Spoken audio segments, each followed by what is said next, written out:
Hey guys, I have another one of my recent games that I'd like to analyze today.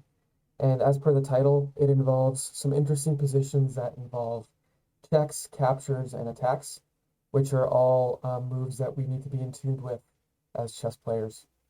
So when we come to some interesting spots in the game, I will ask you guys to possibly pause the video and think of some ideas before I play them out in the game. And as always, I will be analyzing all the moves that both sides make, giving my thought process and just my ideas on certain moves throughout the game.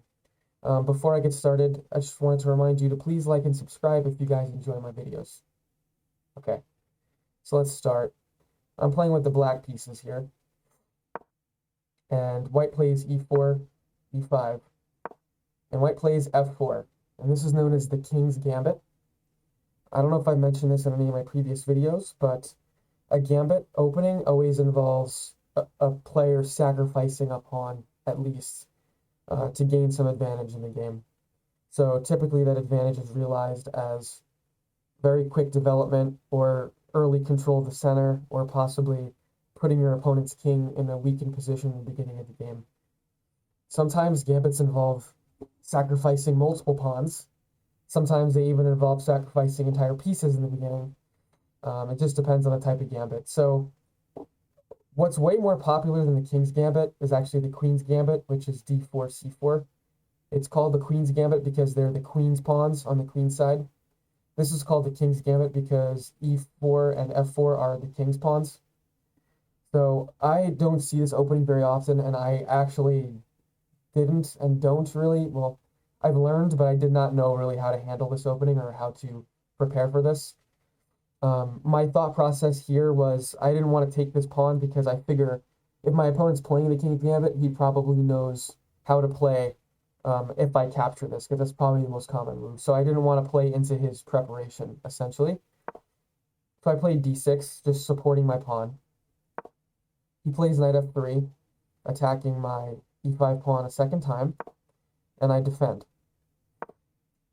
And he plays c3 here. So when I saw this, I said, okay, he's preparing d5, which is basically adding another attacker onto my e5 pawn. And one move I thought that might help counteract that would be bishop to g4. My idea here is I'm just pinning this knight, so he's no longer really attacking this pawn. This is a bit of a dangerous move for black because obviously this bishop is undefended, so you got to make sure you keep your eye on him and pay attention to him as this game progresses. But okay, so my opponent does not play d4 yet. He plays bishop to c4. And I notice that he's attacking this weak f7 pawn, which I've talked about a little bit in previous videos. The other thing I noticed was because he now has a pawn on f4, he is anchoring or supporting this knight jump over to this square. So typically, if this pawn wasn't here, my queen would be able to capture a knight that goes to this square. But since this pawn's here, I have to watch out for this move. So to defend against that, I play h6. I don't want this knight coming here. I think in hindsight, this is probably kind of a slow move, especially considering the state of this game, considering the amount of pressure he already has on the center. I feel like he's already got a strong pawn center here, and this is not really helping me get fight for any control over the center. So this is probably a mistake move. What I probably should have done was capture this pawn right now. That removes the defender of his square, so he wouldn't be able to play that knight move right away. But h6 is the move I played. And now he plays d4. And this wall of pawns here is pretty scary sight for me. He's got really great center influence, and this is just a scary pawn structure here, pawn wall here. And I have to find a way to kind of chip away against this. The only thing I will notice, well, that I'll say here, is that he still has to get his king out of the way before he starts opening up the center with his pawns. So, wink, wink, that might be something that we'll be talking about in a little bit. Okay. So, I wanted to chip away at this pawn, this middle pawn structure. I noticed that if I capture on f4 now, I'm kind of just helping his development. He will just recapture with the bishop. He's going to bring another piece into the game, into the center, and that's not something I wanted to do. So instead of capturing the f-pawn, I capture the d-pawn, realizing that, yes, he is recapturing with another pawn in the center, but to me, that was better than the other alternative there. So I see he has this 3-pawn wall still, and my thought process is, okay, he's probably going to play e5 next. This pawn push is supported by these 2 pawns on d4 and f4. So I play queen e7 here. Seems like kind of a weird move to make, but I have a potential tactic moving forward depending on his next move. And I'm also preparing castling long here with my king and my rook here. So he does play e5, which is the move I suspected. So now might be a good time to pause the video in a second or two to try to see or figure out a potential tactic I have here to win potentially a piece. So one of the things we're taught to do as chess players is always look for undefended pieces in your opponent's position and also in your own position. So you scan the board, notice undefended pieces that your opponent has, and the trick is once you find those pieces, try to see if there's a way you can exploit that. Try to see if there's a tactic you can use that could potentially exploit that undefended piece.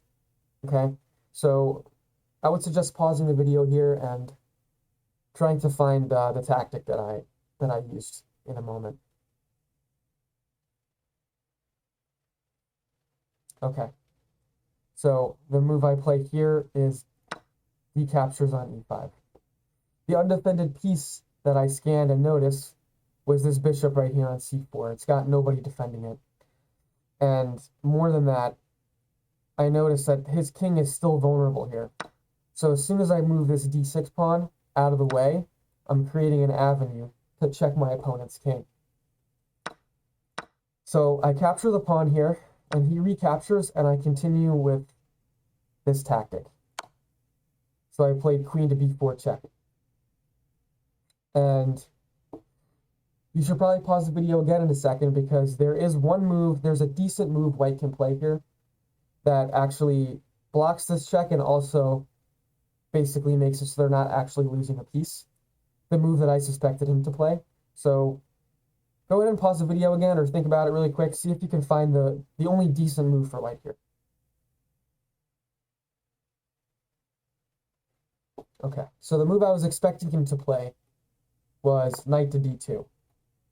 This blocks my check, and it's also defending this bishop, which was hanging on the last move.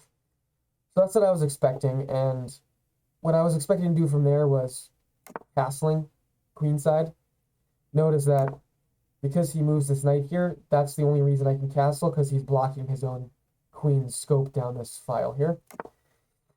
So what I was expecting was for this to happen, for me to castle, and I guess let's say white castles here. Rook can take this knight, and when he recaptures with either his queen or his bishop, I win this bishop as well. So I'm basically trading a rook for 2 pieces, which is a pretty good trade, And next move, well, first of all, I'm attacking this rook, but for now his king's defending. But I have this other bishop to c5 move here, checking the king. So this would be a pretty good position for me. And that was what I was expecting, but instead of that move, my opponent actually plays knight c3. So the problem here is that his bishop's hanging, so I'm going to take that bishop, and I'm up a piece. Okay. So here he plays bishop d2. Again, he's blocking his queen with his own bishop, so he gives me the ability to castle now, queenside, which is already what I want because my rook now is lined up with his queen. So that's just generally a good thing to have happen in a game. Okay, so he plays queen e2 here, which is a pretty strange looking move at first. So typically in the chess game, you don't really want to trade pieces if you're losing, which white is losing here. I guess the reasoning for that would be being up a piece when there's all these pieces on the board is good. being up a piece when there are no other pieces on the board is just winning. This is helping me simplify and kind of take my advantage into the end of the game. So I would love to trade here. I think probably the reason why he made this move is he still can't castle because I'm actually blocking his castling on this side. And he can't castle this side either unless he moves his queen. So he could move his queen here, I guess, but I guess he was trying to give his king some breathing room, and that was his strategy, but I'm going to take that piece. I'm going to take that queen and simplify this game being ahead of a piece at this moment. So I go ahead and do that. He takes with his knight, and now I see the next couple moves I make are just simply simplifying moves. I'm attacking this knight already. I'm just making moves that are basically simplifying the board for me and trying to get into the end of the game with the advantage that I created from that one tactic I employed earlier. So I capture the knight here. In addition to trading my bishop for a knight, I'm also doubling his pawns here. So his pawn structure is going to be totally screwed up. He's going to have one isolated pawn on the H file. He's going to have two doubled pawns here on the F file. And he's going to have, another pawn island on this side of the board. So this is something that I don't mind whatsoever. So I'll go ahead and do that, and he recaptures with his pawn. And I play knight f4 here. And I'm basically, he has to take this knight with his knight. If he doesn't, I'm threatening taking this pawn here with a double attack and checking his king. And I'm also threatening knight to c2 here, forking the king and the rook. So, this is a lot of looming attacks on this coming from this knight move. So I'm basically forcing him to take. So we go ahead and trade those knights. And he castles, finally. Maybe several moves a little bit too late there, but he finally gets it done. And I give him a quick deck. And at this point, I'm trying to just finish my development of my pieces on this side of the board, get them into action, and close the game out. So he plays bishop to c3. First thing I noticed, okay, he's no longer defending this pawn, which I'm attacking. He's also opening up an avenue here for his rook. Right now, this isn't much of a threat because my king is actually defending the d8 square, but I'd like to play it safe. That's kind of the way I play, and I'm already ahead, so just trying to watch out for potential checkmating threats. Obviously, since I have all these pawns here that haven't moved, back rank checkmate is a potential problem for my king. So I play knight to e7. I'm just opening up this area for my rook to defend in case anything happens here later on in the game. And he plays rook to d2. So clearly, in my mind, he was just planning to double these rooks on this file. Again, this really isn't a threat because I have two defenders of this square now. So it's not a problem for me, but, I'm playing extra safe. So, oh, not yet. Guess I didn't play safe yet. What I did here was just recapture this hanging pawn. Because, again, there's no real threat to my king at this time. So now he doubles the rooks. And now I create this little square of breathing room for my king, just in case there's ever a problem on this square. Okay, he plays pawn to e6. So obviously he's attacking this pawn, but he also opens up this diagonal for his bishop to attack my other undefended pawn.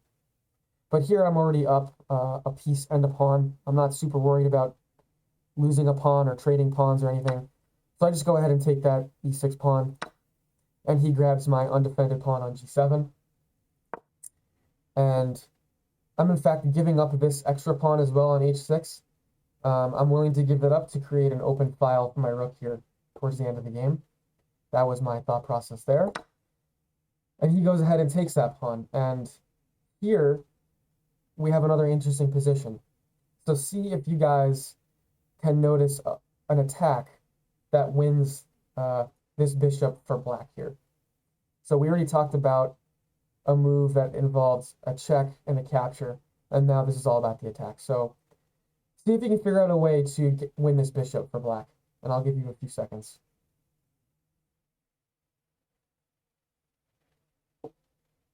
Okay, so the thing to notice here, what I noticed after he made this move was the real lack of mobility for this white bishop on h6. He doesn't have that many squares to go to. I'm going to highlight the squares that he could possibly move to right now, and this is it. There's only 5 squares he can go. This rook that he has on d2 is actually blocking part of his bishop's escape path here. So I've already noticed that. So just for these, sorry, these squares here are already covered by my rooks. Obviously, I'll have to move this rook, but my rook's already covering these squares, and the only other square that his bishop can go to is already being attacked by my bishop. So the move I played here was rook to f6, attacking the bishop, and this bishop has nowhere to go. So it was here that my opponent just resigned the game after he realized that he could not move his bishop anywhere.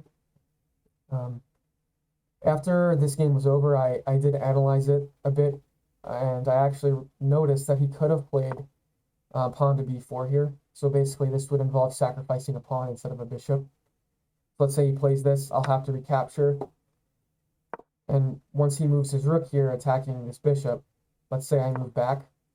Well, now he has an avenue to basically escape with that bishop. But that's a pretty difficult move to say. I probably would not have seen that move. And he already would have been up. He was already down a lot of material to begin with.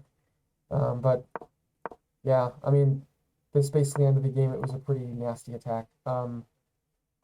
So I guess that pretty much wraps up this game. I hope you guys enjoyed this.